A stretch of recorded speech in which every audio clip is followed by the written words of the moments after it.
Jawapan dia senang. Sebab ayah dia dah tahu dah yang anak dia tu selamat dalam kubusan. Aku cemburu. Aku nak juga Quran yang akan menjadi penyelamat anak dia. Anak dia dah lepas dah. Tak ada apa yang boleh siksa anak dia dah. Anak dia seorang pembawa Al-Quran, penghafaz Al-Quran. Saya cemburu. Apa pun tuan-puan, kita masih hidup. Gunakan masa ni. Kalau kisah arwah ni memberi sedikit jentikan untuk kita, sedar. Tolong sedar. Yang hidup ni tak lama. Kalau kena baca Quran sampai esok je, kalau esok meninggal, bukannya lama pun. Sebab kita tak tahu bila ajal kita, betul? So bacalah Quran. Berdampinglah dengan Quran. Janganlah tinggal Quran. Saya sedih bila guru saya sebut, sekali je kita tinggal Quran, Quran tu berkali-kali tinggalkan kita. Kalau kita datang sekali je dekat Quran, berlari-lari Quran tu, tuan-tuan, Allah berkali-kali lagi dekat dengan kita. Okay, selagi ada masa belajar Quran, amalkan Quran, hiduplah dengan Al-Quran, insya-Allah hati kita akan jadi tenang. Hidup kita akan bahagia, dijaga oleh Sang Pencipta. Amin, insya-Allah. Okay, so salam takziah kepada keluarga adik Nurli, arwah adik Nurli, dan juga mangsa-mangsa yang terlibat. Semoga kita yang mendengar dan membaca mendapat inspirasi, mengambil pengajaran dan menjadikan hidup kita ni sekaligus berubah menjadi orang yang lebih baik, insya-Allah. Amin. Wallahu a'lam. Aku cemburu. Aku nak juga. Hari ni saya pun terkesan tengok video arwah adik Nurli Syaira yang baru meninggal sebab daripada kes aksiden perjalanan balik daripada kampung halaman ke universiti mereka. Bila saya baca katanya arwah meninggal dalam keadaan memeluk Al-Quran. Al-Quran yang ditulis sendiri hasil daripada hafazannya. Saya teringat zaman saya menghafal Quran. Waktu-waktu itu betul, kami memang ada buku yang kita kena tulis balik apa yang kita dah hafal. Sebab tu antara cara boleh ingat, kuatkan ingatan kita dalam hafazan. Saya termenung, tuan-tuan, termenung memikirkan adik tu pergi dalam keadaan yang baik dah. Kita ni macam mana? Apa pengakhiran hidup kita? Adakah pengakhiran hidup kita ni baik? Adakah pengakhiran hidup kita ni Ya Allah berkat, Ya Allah rahmati? Kadang-kadang kita rasa kita dengan Quran dah hari-hari, tapi takut ada sikit-sikit dalam hati kita tu yang tidak ikhlas dengan ibadah kita. Saya teringat zaman saya sekolah dulu, saya juga ada rekod simpanan hafazan masa saya belajar, masa saya tingkatan 5, ni zaman saya sekolah. Masih ingat, saya simpan, saya sayang. Bila tengok komen ustazah setiap kali saya hantar hafazan, ada tangan mak ayah saya, juzuk berapa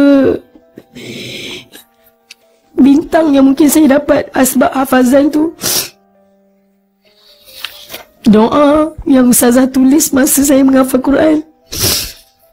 Nak cakap yang tak senang bila dengan Quran ni. Dekat dunia ni kita rasa berat, tuan-puan. Susah nak jaga Quran, nak istiqamah, nak belajar, nak baca, nak amal. Tapi saya terkesan sangat bila tengok ayah arwah adik Nurli tu. Kenapa ayah dia boleh setenang itu? Jawapan dia senang. Sebab ayah dia dah tahu dah yang anak dia tu selamat dalam kubur sana. Dia kata, Umi, abang nak melanjutkan pelajaran sampai ke luar negara.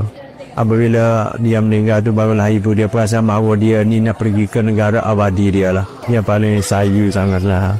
Kita bersama dengan Abang Rusdi, ayah kepada salah seorang mangsa yang terkorban dalam kemalangan yang melibatkan pelajar usia. Bang, saya ucap salam takziah dan saya simpati atas kehilangan akan anak abang itulah. Naluri abang waktu itu kata apa? Adakah anak aku okey ke apa ke?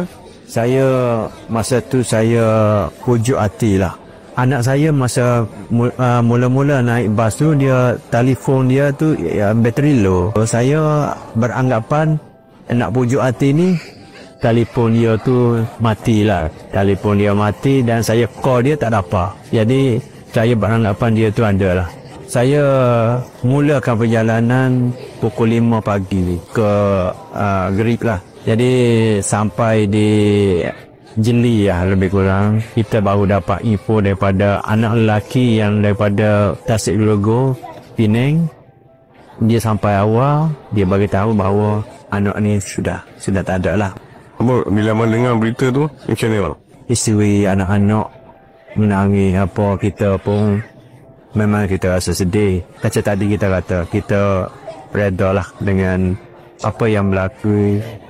Lagipun saya rasa malam tu jalan jeng ke apa, Tuhan memudahkan urusan kita ni, tak bertemu pun dengan jalan yang jeng. Maksudnya untuk pergi tu jalan memang clear. Sampailah ke hospital Gerik.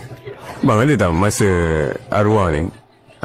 Yelah, akhir-akhir dia macam berbeza apa yang abang perasan tak? Ada kita sebagai ayah, ibu memang ada lah. Pertama, anak saya ni dah lama tak balik daripada raya puasa, tapi dia tak balik, tak dapat cuti. Jadi ibu dia kata baliklah raya haji, baliklah. Maknanya macam nak kata paksa dah puju. Apa yang saya perasan, hari pertama dia balik pada pagi Jumaat. Biasa anak lelaki ni dia lebih mesra dengan ibu dia. Tapi hari tu balik je, naik kereta. Pertama dia ucap, mana tempat nak makan pagi-pagi tu. Tak pernah pun berlaku benda ni. Biasa dia balik tidur lah. Balik daripada mana-mana pagi ni, dia malam tu tak tidur. Balik dia nak tidur dulu. Balik pada pagi Jumaat tu dia nak makan dulu. Dengan saya lah sebagai ayah, kita tak pernah alami benda tu sebelum ni. Dia lebih mesra dengan ibu. Kelainan lah daripada biasa. Sebab nampak lah dia meza dia. Yang kedua dia ni dengan ibu dia, dia kata, Umi, abang nak melanjutkan pelajaran sampai ke luar negara. Apabila dia meninggal tu, barulah ibu dia perasan bahawa dia ni nak pergi ke negara abadi dia lah. Yang paling sayu sangatlah biasanya. Bang, anak lelaki kita sayang kan bang? Anak lelaki ke perempuan ke, memanglah kita sayang anak kita. Cuma masa dia nak berakak mana tu, kita ambil gambar, bertiga ambil gambar. Dia dalam keadaan demam sebenarnya. Dalam keadaan tak sigar mana, tak sihat lah. Jadi kita pun bagi Panado, pujuk dia nak cepat lah tambah, dan kita suruh tidur. Apa abang ingat pesan abang last dengan dia? Apa percakapan last abang dengan dia? Last tu dia demam, dia nak naik awal. Jadi dia ambil tangan adik-beradik dia ni untuk betul ke dah tengok suhu ni. Dia kata dia demam, kata last saya kata naiklah tidur.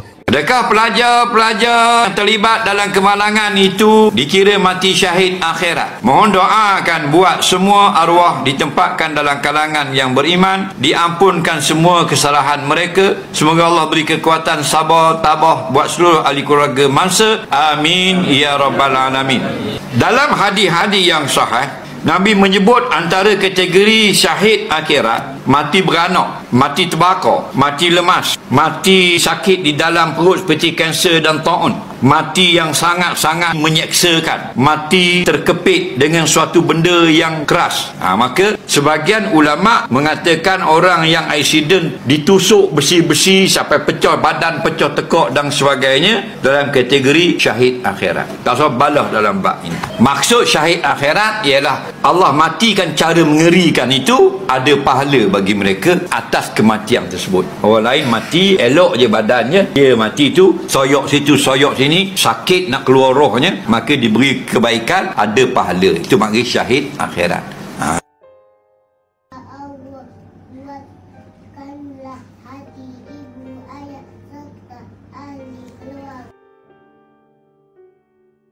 Terima kasih kerana menonton. Kalau anda suka video ini, jangan lupa untuk like, share dan subscribe. Kita jumpa lagi dalam video akan datang.